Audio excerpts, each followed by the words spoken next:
सबको मसीह में जय मसीह की। मैं विश्वास करता हूँ कि आप सब अच्छे हैं, भले चंगे हैं और परमेश्वर के काम को अपने जीवन में इस 2024 में शुरुआत से लेकर अभी तक देखे हैं।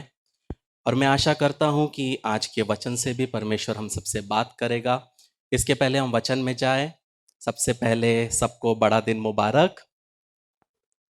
और हम जानते हैं कि यीशु मसीह 2000 साल पहले इस दुनिया में आए, और आज हम जब इस यहाँ पे जब इकट्ठा होते हैं ये स्मरण करते हुए कि वो एक दिन आया, तो याद रखना है कि यीशु मसीह आज चरनी में पैदा हुआ बच्चा नहीं है। जब हम उसकी आराधना करते हैं और जब हम उसको स्मरण करते हैं तो वो 33.5 साल का एक पुरुष है। और एक दिन जब हमें नया शरीर मिलेगा तो 33.5 साल का शरीर आपको और मुझे मिलेगा। तो कहने का मतलब है प्रियो, जब हम यहाँ पे इकट्ठा होते हैं तो बहुत ज़रूरी है ये याद रखना कि हमारा इकट्ठा होना कभी भी वचन के विरुद्ध नहीं, बल्कि वचन के अनुसार हमें चलना है और बढ़ना है। आज का जो वचन है वो लूका 2 उसका 4 से 15 में से लिया गया है। वहाँ लिखा है, यूसुफ भी, क्योंकि वह दाऊद के परिवार एवं वंश से था, इसलिए वह भी गलील के नासरत नगर से यहूदिया में दाऊद के नगर बेतलहम को गया। वह वहां अपनी मंगेतर मरियम के साथ, जो गर्भवती भी थी, अपना नाम लिखवाने गया था। ऐसा हुआ कि अब जब वे वहीं वहीं थे, मरियम का बच्चा जनने का समय आ गया और उसने अपने पहले पुत्र को जन्म दिया।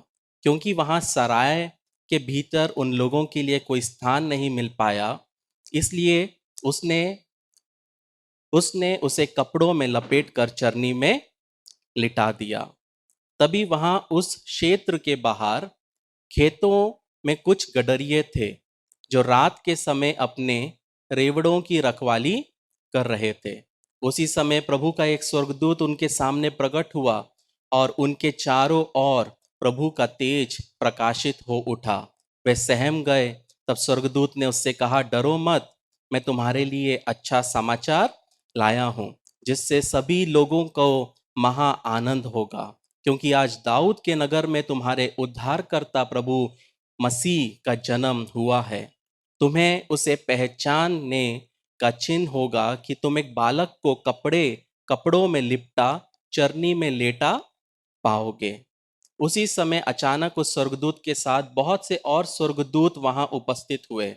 वे ये कहते हुए प्रभु की स्तुति कर रहे थे, स्वर्ग में परमेश्वर की जय हो और धरती पर उन लोगों को शांति मिले जिनसे वे प्रसन्न हैं। और जब स्वर्गदूत उन्हें छोड़कर स्वर्ग लौट गए तो वे गडरिये आपस में कहने लगे, आओ हम बेतलहम चले और जो घटना घटी है और जिसे प्रभु ने हमें बताया है उसे देखें। इसके बाद जब हम 20वां वचन पढ़ते हैं, वहां लिखा है, उधर वे गडरिये जो कुछ उन्होंने सुना था और देखा था, उस सब कुछ के लिए परमेश्वर की महिमा और स्तुति करते हुए अपने अपने घरों को लौट गए। 8वां जो वचन है प्रियो, उसके ऊपर मेरा आज का वचन है। आज का वचन का टाइटल है, चरवाहे खेतों में क्यों हैं। आज यहाँ पे अलग अलग प्रकार के लोग बैठे हैं। कुछ प्रभु में 10 साल से आए हैं, कुछ 40 साल पहले से आए हैं, और हो सकता है कुछ महीने पहले आए हैं। कुछ लोगों के लिए ये तीसरा क्रिसमस होगा, किसी के लिए ये 12वां क्रिसमस होगा। लेकिन हमने ये चीज़ बहुत बार पढ़ा है, बहुत बार सुना है, और बहुत बार हमने ये चीज़ों को समझा है कि हाँ, यीशु मसीह के पैदा होने के पहले चरवाहे थे, खेतों में थे। लेकिन सबसे बड़ा सवाल ये उठता है कि वो खेतों में क्या कर रहे थे। और मैं विश्वास करता हूं कि इस वचन के एंडिंग तक आपको एक ऐसी चीज समझ में आएगी, ऐसी चीज पता होगी कि आपने कभी भी अपने जीवन में सोचा नहीं है। प्रियो, यहाँ पे जब ये घटना घटती है तो आपको समझना है प्रियो कि परमेश्वर जो है क्या कर रहा है। एक पवित्र परमेश्वर एक दुनिया में क्या कर रहा है, एक एंट्री को कर रहा है, प्रवेश कर रहा है। और वो प्रवेश इस तरह नहीं कर रहा है कि एक पुरुष को पृथ्वी पे उतार दिया, नहीं, बल्कि वो किस तरह एंट्री कर रहा है, एक कुंवारी के नाई वो क्या करता है, कुंवारी के द्वारा जन्म लेकर वो अपने पुत्र को इस पृथ्वी पे आपकी और मेरे लिए भेजता है। और जब यीशु मसीह पैदा होते हैं तो वहां पे हम देखते प्रियो कि अनंत काल जो है वो समय के साथ में क्या होता है, मिलता है। क्योंकि परमेश्वर अनंत काल है, परमेश्वर समय में नहीं समाता। ये आप और मैं है जो 24 घंटे और 365 दिन के अंदर में जीवन जीते हैं, लेकिन परमेश्वर समय के अंदर में नहीं जीता है। तो यहाँ पे हम देखते हैं कि परमेश्वर का पुत्र वो मनुष्य बना और आपके और मेरे लिए हुआ, और वचन कहता है कि शब्द देहधारी हुआ। क्या हुआ? देहधारी हुआ। तो यहाँ पे हमको समझना है प्रियो कि जब परमेश्वर ने आकाश और पृथ्वी की रचना की और परमेश्वर ने जब आदम और हव्वा को बनाया, तो जब आदम और हव्वा को बनाना था तो परमेश्वर झुका और परमेश्वर ने आदम और हव्वे को धूल से बनाया, और धूल से बनाने के बाद उसके नाक में श्वास को फूका और वो एक जीवित मनुष्य बन गया। लेकिन यहाँ पे जब यीशु मसीह का जन्म होता है तो फिर से हम देखते हैं कि परमेश्वर फिर से मनुष्य जाति के लिए झुक रहा है। फिर से वो अपने बेटे को आपके और मेरे लिए, अनगिनत लोगों के लिए जो उस पर विश्वास नहीं करते, उनके लिए वो फिर से अपने आप को झुका रहा है। एक आदमी के लिए बहुत ईगो की बात रहती है किसी के सामने झुकना, लेकिन परमेश्वर के असीम प्रेम को देखिए प्रियो कि वो झुकने के लिए रेडी है लोगों के लिए, लेकिन लोगों को परमेश्वर नहीं चाहिए। और वो क्या करता है? वो झुकता है और अपने पुत्र को हमारे लिए भेजता है। क्यों भेजता है? ताकि हमने जो गलती की, हमने जो पाप किए, जो पाप हम अभी तक कर चुके, जो पाप हम आने वाले सालों में, महीनों में, दिनों में करेंगे, आने वाले पीढ़ियों के लिए, सबके लिए एक बलिदान के लिए उसने अपने पुत्र को दे दिया। और वो इतना अद्भुत बलिदान था प्रियो कि स्वर्गदूत भी क्या करने लगे? गाने लगे। ये जो क्षण है वहां पे मरियम के लिए ये बहुत अद्भुत क्षण है कि वहां पे ये जो चीजें हो रही है, वहां पे समझना है प्रियो, कोई राष्ट्रपति नहीं आया, कोई प्रधानमंत्री पैदा नहीं हुआ, यहाँ कोई राजा या रानी, राजकुमार या राजकुमार वहां पे पैदा नहीं हुआ प्रियो। ये है परमेश्वर का दया जो आपको और मुझे समझना है। और ये दया हो सकता है इवन मरियम भी अपने जीवन में नहीं समझी होगी, यूसुफ भी अपने जीवन में नहीं समझा होगा कि उस समय पे क्या हो रहा है। हम जब चीजों को पढ़ते हैं तो हमको लगता है कि बहुत आसानी से सब चीज हो रहा है, लेकिन वैसा नहीं है प्रियो। वो समय अलग था, हमारे 21वीं सदी जैसा वो समय नहीं था। ये जो घटना वहां पे घट रही है, यीशु मसीह का जो जन्म है प्रियो, ये बार बार होने वाली घटना नहीं है, ये मामूली घटना नहीं है, ये लाल समुंदर को दो भाग करने वाली घटना नहीं है, ये दाखरस, पानी को दाखरस बनाने वाली घटना नहीं है। ये एक ऐसा घटना है प्रियो जो 2000 साल के बाद आज भी हमारे जीवन को प्रभाव करता है। मतलब यीशु मसीह के जन्म के पहले करीब करीब 2000 साल तक लोगों ने उस दिन की और देखा, यीशु मसीह के जन्म होने के बाद 2000 साल बाद आज हम उस दिन को देख रहे हैं। मतलब ये जो जन्म था प्रियो, ये मामूली नहीं था, साधारण नहीं था, और ये एक ऐसा क्षण था जहां पे सवाल जवाब के पास आ रहा है, जहां पे समाधान समस्या के पास आ रहा है। ये वो क्षण था प्रियो जहां पे अनंत काल धरती के साथ में मिलके ताली बजाती है। ये वो समय था प्रियो जहां पे एक मेमना आपके और मेरे लिए कटने के लिए इस पृथ्वी पे पैदा होता है। एक पापी वातावरण में पैदा होता है, एक ऐसा वातावरण जहां पे वो नहीं चाहता, एक ऐसा वातावरण जहां पे उसको आने की जरूरत नहीं थी, लेकिन फिर भी वो हमारे लिए आया। क्यों? ताकि हम हमारे पापों से छुटकारा पा सके। और सोचिए प्रियो, जब यीशु मसीह पैदा हुए तो स्वर्गदूत आनंद मना रहे हैं, स्वर्गदूत धन्यवाद दे रहे हैं, लेकिन प्रियो हम मनुष्य होते हुए हमारे पास परमेश्वर को धन्यवाद देने के लिए कई बार शब्द नहीं होते।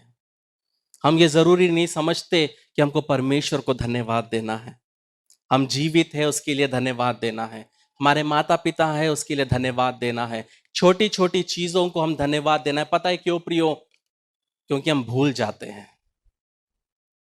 क्योंकि हम भूल जाते हैं कि जब हम गड्ढे में थे तो हमें उठाने वाला कौन था। हम भूल जाते हैं कि जब मैं मुसीबत में थी, मैं मुसीबत में था, तो मेरे पास भागकर दौड़कर आने वाला कौन था।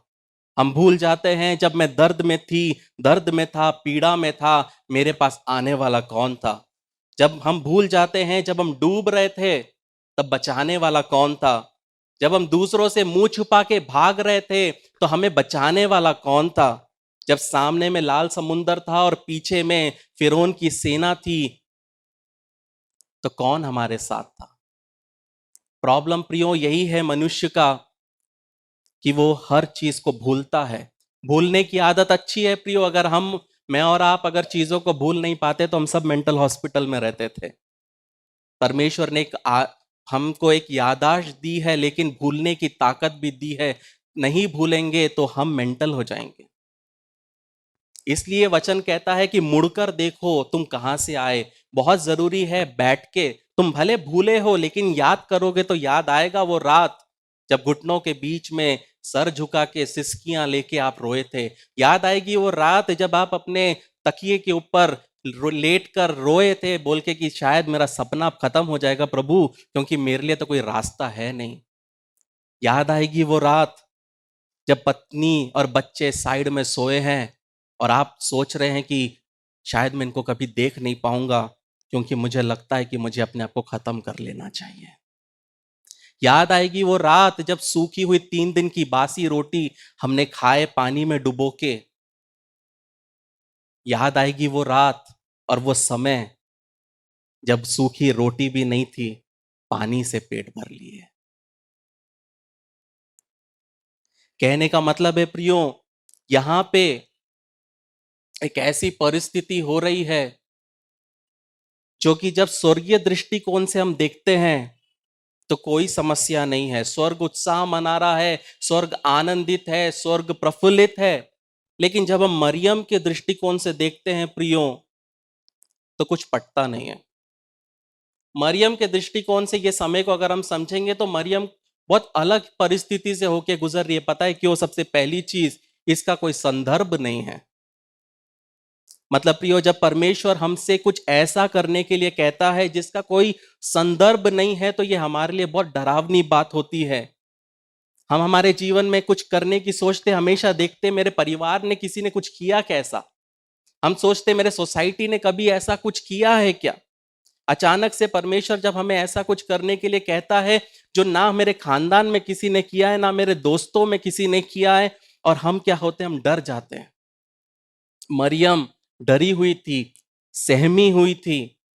और मरियम के पास तोरा है, पहले 5 किताब, और पहले 5 किताब में परमेश्वर ने किसी भी कुंवारी के द्वारा बच्चे को नहीं दिया इस पृथ्वी पे। उसके पास कोई संदर्भ नहीं है। कल्पना कीजिए, मरियम जा रही है रब्बी के पास और बोलती है मुझे ना आपसे कुछ कहना है। तो सोच के देखिए कि आप एक रब्बी के पास जाते हो या एक पासबान के पास जाते हो, उस जमाने के पासबान, और आप बोलोगे मेरी शादी नहीं हुई है और मेरे पेट में ना बच्चा है, और ये बच्चा ना परमेश्वर का है, पवित्र आत्मा के द्वारा मिला है। सोच के देखिए वो 15-16 साल की लड़की के जीवन में क्या बीत रहा होगा। मैं ऐसे कुछ लोगों से प्रियो आज ये बात करना चाहता हूं ये वचन के द्वारा, जिनको परमेश्वर ने कुछ कहा है करने के लिए, लेकिन आपके पास उसका संदर्भ नहीं है। क्योंकि आपके खानदान में कभी किसी ने किया नहीं, आपके दोस्तों ने कभी किया नहीं, आपके सोसाइटी में कभी हुआ नहीं, और परमेश्वर कुछ ऐसा करने के लिए आपको बोल रहा है जो आप सोच नहीं सकते, क्योंकि आपका वो बैकग्राउंड नहीं है, आपको सपोर्ट करने वाला कोई नहीं है। इसके पहले परमेश्वर ने ना किसी के जीवन में ऐसा कुछ किया, ना किसी के जीवन में आपने ऐसा होते हुए देखा। लेकिन आज परमेश्वर आपसे पूछता है इस वचन के द्वारा, क्या तुझे मुझ पर विश्वास है क्या? मरियम ने मुझ पर विश्वास किया, इसलिए उसने मेरे काम को देखा। क्या तुझ में विश्वास है क्या? प्रियो, यदि हमारे जीवन में विश्वास है प्रियो, तो हम परमेश्वर के काम को हर दिन, प्रतिदिन, हर हफ्ते, हर महीने हम देखने पाएंगे। पहला संदर्भ नहीं, दूसरा, उसके लिए कोई जगह नहीं। परमेश्वर ने मरियम को एक वचन दिया, एक वायदा दिया, लेकिन जगह नहीं दिया। प्रियो, जब परमेश्वर आपको जीवन में आपको एक वचन से बात करे, आपको वायदे दे, लेकिन वो वायदे को पूरा करने के लिए अगर जगह ही ना दे, तो आप क्या करोगे? आप जानते हो कि परमेश्वर ने आपसे बात किया है, आप जानते हो कि पवित्र आत्मा के द्वारा परमेश्वर ने आपको एक एक ब्लूप्रिंट दिया है, स्वर्गदूत आपके जीवन में प्रकट हुआ है, पवित्र आत्मा ने आपको एक एक ब्लूप्रिंट को डाउनलोड करने के लिए दिया है, आप जानते हो, लेकिन जब आप उठ के देखते हो तो बोलोगे परमेश्वर ने वचन तो दिया, वायदा भी दिया, बस जगह क्यों नहीं दिया? कहने का मतलब है प्रियो, हमारे जीवन में बहुत बार परमेश्वर ऐसे कार्यों को करेगा ये देखने के लिए कि आप क्या करते हो। सोच के देखिए, अगर मरियम को जब स्वर्गदूत ने बोला होगा कि तू परमेश्वर के पुत्र को जनेगी, तो कितनी खुश हुई होगी। हाँ, मेरे पास में बड़े बड़े लोग आएंगे, अच्छा महल होगा, सब चीज होगा। क्यों? क्योंकि अगर राजा का बेटा महल में पैदा हो सकता है, तो जो परमेश्वर जिसने आकाश और पृथ्वी की रचना की, उसके बेटे के लिए मेरा परमेश्वर मेरे लिए कितना कुछ करेगा। सोचो कितने एक्सपेक्टेशंस होंगे। भले उसको दुनिया से लड़ना है, लेकिन उसके अंदर एक एक्सपेक्टेशन होगा कि परमेश्वर मेरे लिए बुरा कर ही नहीं सकता, परमेश्वर मेरे लिए सोचेगा। प्रियो, आप क्या करोगे जब परमेश्वर ने आपको अभिषेक तो किया, लेकिन आपको जगह नहीं दी? आपको परमेश्वर के ओर से एक संदेश तो मिला, लेकिन संदेश प्रचार करने का आपको प्लेटफॉर्म नहीं होगा, तो आप क्या करोगे? आपको गीत तो मिला है, लेकिन गीत को रिलीज करने के लिए पैसे नहीं है, प्रोड्यूसर नहीं है, तो आप क्या करोगे? आपके पास दर्शन तो है, लेकिन वो दर्शन को पूरा करने के लिए इमारत नहीं है, तो आप क्या करोगे? आपके पास व्यवसाय तो है, लेकिन आप खुद की कंपनी कभी खड़ा नहीं कर पा रहे, उसके लिए आप क्या करोगे? आपने आपके जीवन में बहुत सारी किताबें लिख ली है, A4 साइज के पन्ने घर में पड़े हैं, लेकिन आप क्या करोगे जब आपके पास में पब्लिशर नहीं है? आपको परमेश्वर ने बहुत सारे दान और वरदान दिए हैं, लेकिन उपयोग करने के लिए जगह नहीं है। कितने लोगों से परमेश्वर बात कर रहा है प्रियो? आप क्या करोगे? आप क्या करोगे, ये सवाल उठता है प्रियो। तीसरा चीज प्रियो, यहां पे हम देखते हैं कि वहां स्वर्गदूतों की कोई उपस्थिति नहीं है। जब स्वर्गदूत ने मरियम को घोषणा करने के लिए स्वर्गदूत आया कि तू गर्भवती होगी, तू बेटे को जनेगी, उसका नाम तू यीशु रखना, लेकिन जब वो गर्भवती होते हुए गधे पे सवार होके जा रही है, तो उसके पास कोई स्वर्गदूत नहीं है। आप सोच के देखो, अगर परमेश्वर ने हमारे जीवन में एक ग्रैंड एंट्री के द्वारा स्वर्गदूत से पहले बात किया, तो आप सोचोगे कि मेरा 9th मंथ तक तो मैं स्वर्गदूतों के बीच से होके चलूंगी। शुरुआत ही आवाज से नहीं है, शुरुआत कोई दर्शन से नहीं है, शुरुआत स्वर्गदूत को देखते हुए उसकी हुई। तो सोचो, उसने सोचा होगा कि हाँ, स्वर्गदूत रहेगा। लेकिन यहाँ पे स्वर्गदूत ही नहीं है, फिलिस्तीन की गर्मी में बिना डॉक्टर के जन्म देना प्रियो डरावना है। और यहाँ पे कोई स्वर्गदूत नहीं है जो मरियम को बोले कि मैं तेरे साथ हूं, चिंता मत कर, सब ठीक हो जाएगा। लेकिन प्रियो, आपको पता है परमेश्वर की कभी कभी बड़ी बड़ी उद्देश्य जो होते हैं, उस उद्देश्य के बीच में परमेश्वर शांत रहता है। वो गर्भवती होती है और बेथलेहम के लिए जाने के लिए तैयार होती है। लेकिन एक चीज समझना है प्रियो, परमेश्वर के आपके जीवन में जो उद्देश्य है उसकी परवाह है, आपके जीवन में जो उसकी इच्छा है उसकी परवाह है, आपके जीवन के ऊपर जो डेस्टिनी है उसकी परवाह है, लेकिन परमेश्वर को आपके आराम की कोई परवाह नहीं है। ये गांठ बांध लेना बहुत जरूरी है कि परमेश्वर की इच्छा जब भी पूरी होती है, वो आपको एक ऐसी परिस्थिति में रखेगा जहां पे आप असहज को महसूस करोगे। यदि आप बोलोगे ऐसा हो ही नहीं सकता, तो यीशु मसीह से पूछ के देखिए। परमेश्वर की इच्छा को पूरी करने के लिए, उस उद्देश्य को पूरा करने के लिए क्रूस पर नंगा लटक के मरना पड़ा। हम चाहते हैं परमेश्वर की उद्देश्य हो, बड़े बड़े मीटिंग्स मिले, बड़े बड़े स्टेज मिले, लोग फॉलो करे, हम सब अच्छा चाहते हैं। लेकिन क्या आप परमेश्वर के लिए सहने के लिए तैयार हो प्रियो? हर एक परिस्थिति में उसके साथ खड़े रहने के लिए तैयार हो क्या? और चौथा चीज, यहाँ पे जब हम मरियम को देखते हैं कि यहाँ पे उसकी कोई योजना नहीं थी कि जब वो जा रही थी कि उसको वहां पे बच्चे को जन्म देना है। वो सिर्फ वहां पे जा रही थी क्योंकि कैसर अगस्तस ने एक जनगणना की आदेश दिया था कि सब लोगों को जाके अपना नाम लिखाना है और एंड में हिसाब के अनुसार सबको कर चुकाना है। वो बिल्कुल भी ये सोच के नहीं चल रही थी कि मैं वहां जाऊंगी और वहां पे मेरा डिलीवरी हो सकता है। मैं कुछ ऐसे लोगों से बात करना चाहता हूं प्रियो, जो आज यहाँ पे बैठे हैं लेकिन अपने जीवन में गर्भवती होके बैठे हैं। मतलब क्या है? आप अंदर में एक दर्शन को लेके बैठे हैं, आप अंदर में कुछ सपनों को लेके बैठे हैं, आप अंदर में कुछ सपन और कुछ उद्देश्यों को लेके बैठे हैं, और आप अकेले असुविधा का यात्रा कर रहे हैं जिस तरह मरियम कर रही थी। आप किसी भी माँ से पूछ के देखिए, 9th मंथ में गधे पे बैठ सकते हैं क्या? और वो भी उबड़ खाबड़ रोड में। 9th मंथ में मैं नेहा को कार में एक राउंड करने लेके जाता था, उसमें भी मेरी गाड़ी की स्पीड 10 से 15 रहती थी। तो सोचो मरियम गधे पे बैठी है, उसके लिए वो कितना असहज होगा। और क्या हुआ प्रियो? बीच में पानी फट गया। मरियम ने कभी नहीं सोचा था कि मुझे वहां जाके डिलीवरी करना है। वो तो सिर्फ एक फॉर्मेलिटी करने के लिए जोसेफ के साथ गई, लेकिन क्या हो गया? एकदम से पानी फट गया। और ये वो जगह है प्रियो, मैं शॉर्ट में बताऊंगा, ये वो जगह है। हम लोग लगता है कि आसान है, नहीं। पुराने नियम में यही जगह पे, यही रोड पे, पता है किसकी मृत्यु हुई? राहेल की मृत्यु हुई। अपने बच्चे को पैदा करते वक्त राहेल इसी रोड पे मरी।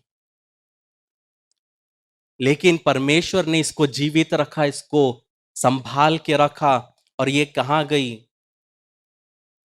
वहां पहुंच पाई जहां पे यीशु मसीह को पैदा होना था। आप में से कुछ के लिए एक बहुत इंपॉर्टेंट मैसेज है प्रियो। मरियम के जैसे आप भी कुछ दर्शनों को लेके चल रहे हैं, कुछ सपनों को लेके चल रहे हैं, कुछ प्लान्स को लेके चल रहे हैं। आप सोच रहे मेरी मैच्योरिटी 2028 में होगी, मेरा ये 2027 में होगा। लेकिन एक परमेश्वर एक वचन आपके लिए देना चाहता है कि जो चीज तू सोच रहा है 28 में होगा, वो 25 में होगा। तू सोच रहा है कि मैं प्लान करूंगी मेरे हिसाब से, परमेश्वर करेगा, नहीं करेगा परमेश्वर, क्योंकि परमेश्वर किसी का भी ससुर नहीं है। परमेश्वर अपने समय पे आपके जीवन में करेगा, लेकिन आपको समझना यह है प्रियो कि जल्दी टूट सकता है, जल्दी फूट सकता है। और यहां पे हम देखते हैं जोसेफ के जीवन में एक आपातकालीन समय। 2025 क्या है प्रियो? जोसेफ के जीवन में एक आपातकालीन समय आने वाला है। अचानक से रात हो गई, अचानक से वो रात का समय है। वहां के लोग बिजली में नहीं रहते। यीशु मसीह ने कभी ट्यूबलाइट नहीं देखा, एलईडी नहीं देखा, स्ट्रीट लाइट नहीं देखा। वो अंधेरे में था। पता है क्यों? परमेश्वर ने अंधेरे में अपनी जगत की ज्योति को उत्पन्न किया। जैसे आप अगर एक ज्वेलरी वाले के पास जाओगे और आप बोलोगे मुझे डायमंड देखना है, वो कभी भी सफेद कपड़े में डायमंड नहीं दिखाएगा। पता है कौन से कपड़े में दिखाएगा? Dark, dark blue, red. पता है क्यों? क्योंकि जितना डार्क बैकग्राउंड है उतना हीरा निखर के दिखेगा। तो परमेश्वर ने अपने पुत्र को इस पृथ्वी पे भेजने के पहले पता क्या किया?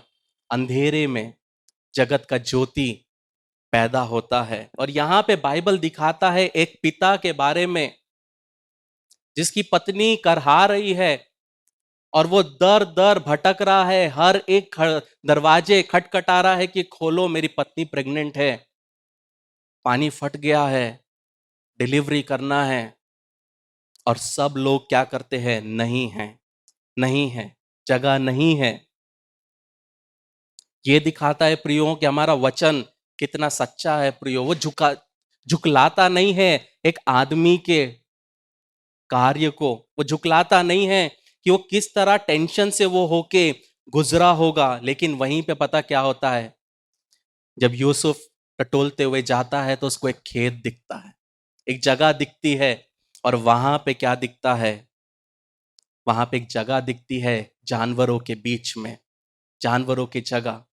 और वहां पे वो क्या करता है, मरियम को लेके जाता है। और जब वो खेत में जाता है तो उसी खेत के आसपास कहीं दूर में क्या रहते हैं, चरवाहे रहते हैं। अब मेरा मेन मैसेज चालू होता है प्रियो, कि चरवाहे खेत में क्यों हैं। प्रियो ये बहुत अजीब बात है, ये बहुत अजीब बात है कि लूक जब ये किताब को लिखता है वो ये नहीं बताता कि खेत का रंग क्या है, वहां पे कितने घोड़े हैं, कितने गाय हैं, कितने मुर्गी है, कौन कौन से जानवर है, वो कुछ नहीं बताता। वो ये भी नहीं बताता कि ये जो चरवाहे हैं ये कितने किलोमीटर दूर है। लेकिन वो ये जरूर बताता है कि खेत में चरवाहे हैं। और बहुत बार हमको लगता है कि ये कोई महत्वहीन बात है, मतलब क्या इंपॉर्टेंट हो सकता है, चरवाहे होंगे खेत में, उनकी इच्छा, उनकी भेड़। लेकिन नहीं प्रियो, अगर बाइबल में एक चीज लिखा है तो उसके पीछे एक अर्थ है। लेकिन वो अर्थ तक पहुंचना वो सबसे इंपॉर्टेंट है। तो यहां पे सवाल ये उठता है कि चरवाहे खेत में क्यों हैं, चरागाह में क्यों नहीं है। मतलब चरवाहे खेत में क्यों हैं, भेड़शाले में क्यों नहीं है। क्योंकि जितना मुझे पता है रात के समय में चरवाहे अपनी भेड़ों को इकट्ठा करके भेड़शाले में रखती है और उनकी रक्षा करती है। लेकिन यहां चरवाहे रात को भेड़ों को मैदान में क्यों चरने दे रहे हैं, जो कि आम तौर पे नहीं होता है। तो पता है, जब मैं इस बारे में सोच रहा था तो मेरे को याद आया कि हाँ, पुराने नियम में भी ऐसा ही कुछ है। आप में से कितने लोग बोल सकते कहाँ ऐसा कुछ है। 100% सिमिलैरिटी तो नहीं है, लेकिन पुराने नियम में कुछ तो है खेत के बारे में। जब हम उत्पत्ति 4 उसका 2 पढ़ते प्रियो, वहां पे हम देखते काइन और हाबेल के बारे में। और हाबेल जो था वो गडरिया बनता है और काइन जो था वो किसान बनता है। दोनों क्या करते, परमेश्वर के लिए बलि चढ़ाते हैं। परमेश्वर हाबेल की बलि को एक्सेप्ट करता है और कैन की बलि को रिजेक्ट कर देता है। तो क्या होता है कि कैन जो था वो बहुत निराश हो जाता है, उदास हो जाता है। तो जब हम छठा वचन पढ़ते हैं वहां पे परमेश्वर कैन से पूछता है, तुम क्रोधित क्यों हो, तुम्हारा चेहरा उतरा हुआ क्यों दिखाई पड़ता है। अगर तुम अच्छे काम करोगे तो तुम मेरी दृष्टि में ठीक ठहरोगे, तब मैं तुम्हें अपनाऊंगा। अगर तुम बुरे काम करोगे तो वे पाप तुम्हारे जीवन में रहेगा। तुम्हारे पाप तुम्हें अपने वश में रखना चाहेंगे, लेकिन तुमको अपने पाप को अपने बस में रखना होगा। कैन ने अपने भाई हाबिल से कहा, आओ। कहा, किधर, आओ खेत में, आओ मैदान में। इसलिए कैन और हाबिल मैदान में गए। तब कैन ने अपने भाई पर हमला किया और उसे क्या किया, मार डाला। यहां पे आपको समझना है प्रियो कि ये जो संदर्भ है ये यहां पे यीशु मसीह के साथ में हो रहा है। थोड़े समय में आपको समझेगा क्या हो रहा है। यीशु मसीह का जन्म जो है और यीशु मसीह जो चरवाहों के बीच में जो पैदा हो रहे हैं, वो खेत में, खलिहान में, खुले जगह पे यीशु मसीह पैदा हो रहे हैं, जहां पे हाबिल की मृत्यु हुई थी। अगर हाबिल अपनी जगह छोड़कर कैन के पास नहीं आता तो कभी मारा नहीं जाता। कितनों को समझ रहा है क्या आप कह रहा हूं। इसलिए प्रियो आपको समझना है यहां पे कि यीशु मसीह शैतान के टेरिटरी में आकर कुछ करने वाला है। वो फोर शैडो है जो हाबेल और काइन के बीच में हुआ, वही चीज यीशु मसीह सालों के बाद यहां पे शैतान के साथ में कर रहा है। सोचो, जो राजा किसी को नहीं मार रहा था, वो यीशु मसीह को मारने के लिए रेडी हो गया। पता है क्यों? क्योंकि वो आदमी चरवाहा है। इसलिए मुझे समझा कि लूक क्यों बता रहा है कि खेत में चरवाहे हैं। क्योंकि पता है क्यों प्रियो? क्योंकि चरवाहे अपनी इच्छा से खेत में आए हैं, और वैसे ही यीशु मसीह अपनी इच्छा से आपके और मेरे लिए इस पृथ्वी पे आया है। ये चीज समझना है, बहुत जरूरी। और अचानक मुझे एक पता है क्या समझा, एक बहुत महत्वपूर्ण बात, कि स्वर्गदूत की जरूरत किसको थी? मरियम को, यूसुफ को, जिनको नहीं पता क्या करना है। लेकिन स्वर्गदूत लोग गए हैं गडरिये के पास। सोच के देखो कितना बुरा लग रहा होगा मरियम को जब बाद में सुनी होगी कि यार मेरे पास आना था तुमको, तुम क्यों गए उसके पास। और सवाल ये उठता है कि स्वर्गदूत चरवाहों के पास जाने की क्या जरूरत थी? उनको चरवाहों की क्या इतनी परवाह थी? चरवाहे कौन है, और उनको ये प्रकाशन देने के लिए वो ऐसे हकदार क्यों बने? ये समझना भी बहुत जरूरी है। जबकि मरियम वहां पे दर्द में तड़प रही है, प्रसव पीड़ा में तड़प रही है, वो बच्चे को कपड़े में लपेट रही है, बजाय मरियम के पास जाने के स्वर्गदूत जा रहा है गडरियों के पास। पता है क्यों? क्योंकि वो चाहता है कि लोग समझे कि ये चरवाहे जो खेत में है, ये सिर्फ एक छाया है। ये सिर्फ एक छाया है जो काइन और हाबिल के समय पे हुआ था। असल चरवाहा तो वहां पैदा हुआ है।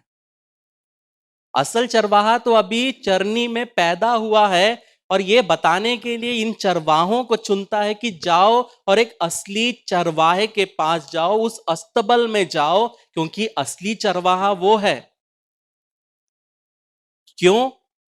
क्योंकि ये कितने भी बकरियों को तुम मारोगे, तुम्हारा पाप क्षमा नहीं होगा। लेकिन वो चरवाहा जब मरेगा, जब भी तुम पुकारोगे तो सुनेगा। उसके लहू के द्वारा तुम्हें क्या मिलेगा? छुटकारा मिलेगा। उसके कोड़े खाने से तुम चंगे हो जाओगे,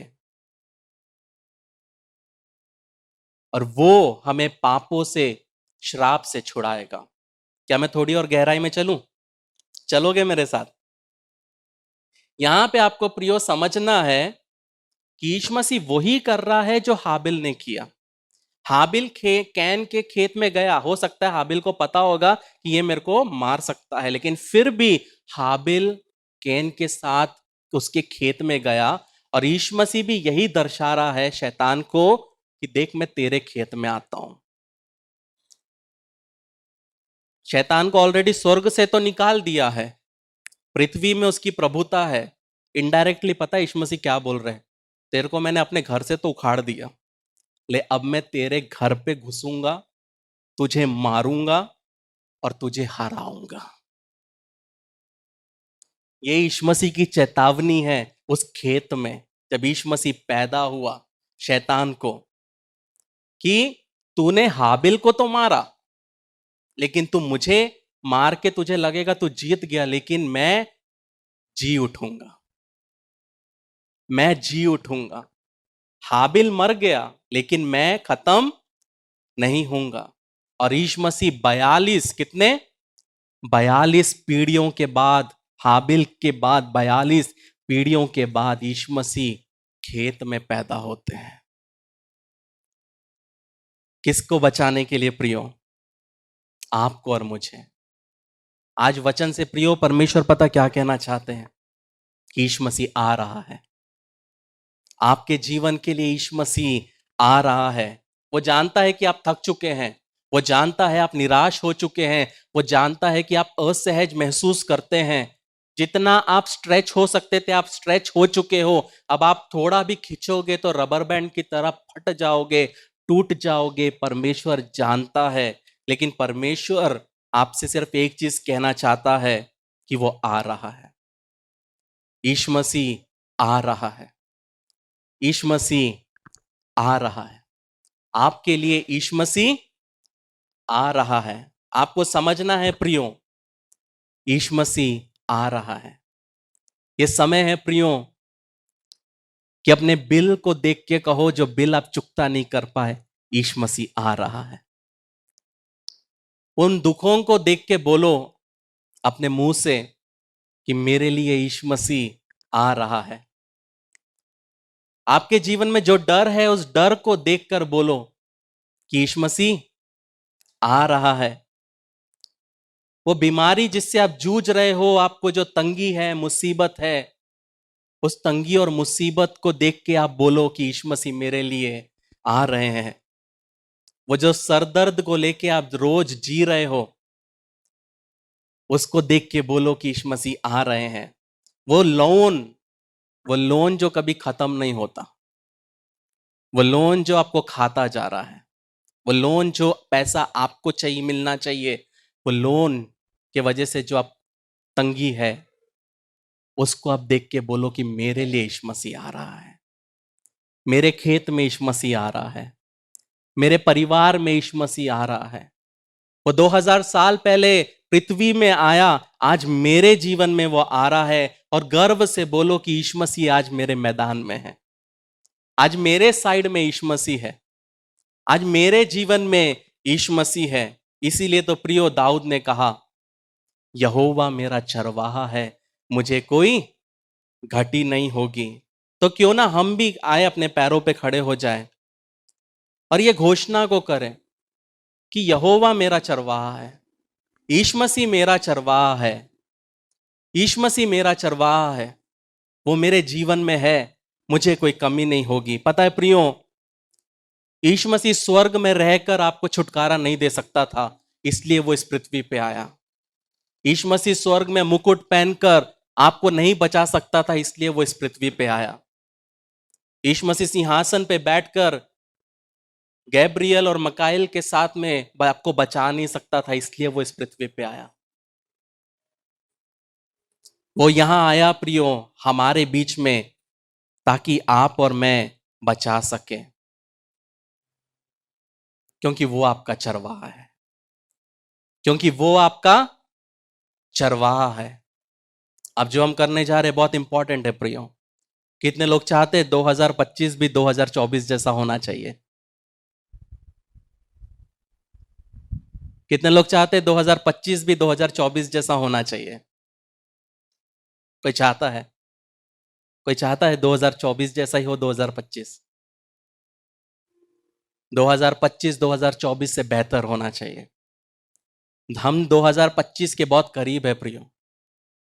ये वो समय है वो घोषणा करने का कि शैतान तू मेरा पैसा तो रोक सकता है, तो क्या हुआ, परमेश्वर मुझे मेरा पैसा देगा। ये अपने मुंह को खोल के बोलिए प्रियो। तू मेरी नौकरी तो खा सकता है, तू मेरी नौकरी को तबाह करने की कोशिश कर सकता है, लेकिन नौकरी परमेश्वर ने दिया है, तू उसको चुरा नहीं सकता। तू मेरे परिवार में बीमारी तो ला सकता है, तू मेरे परिवार में दुख और क्लेश लाने की कोशिश कर सकता है, लेकिन परमेश्वर के जीते जी होने नहीं पाएगा। तू मेरे खाने का निवाला छीनने की कोशिश कर सकता है, लेकिन वो मुझे दिन भर की रोटी देगा। मैं जिस रास्ते में जाऊंगा तू उधर रोड़ा तो डाल सकता है, लेकिन रास्ता निकालने वाला मेरा परमेश्वर ही है। लोग जो मेरे करीब है वो मुझे दगा दे देंगे, लोग जो मेरे करीब है वो मुझे ठोकर मार देंगे, लोग जो मेरे अपने हैं वो मुझ पे थूक देंगे, क्योंकि तूने उनको प्रेरित किया।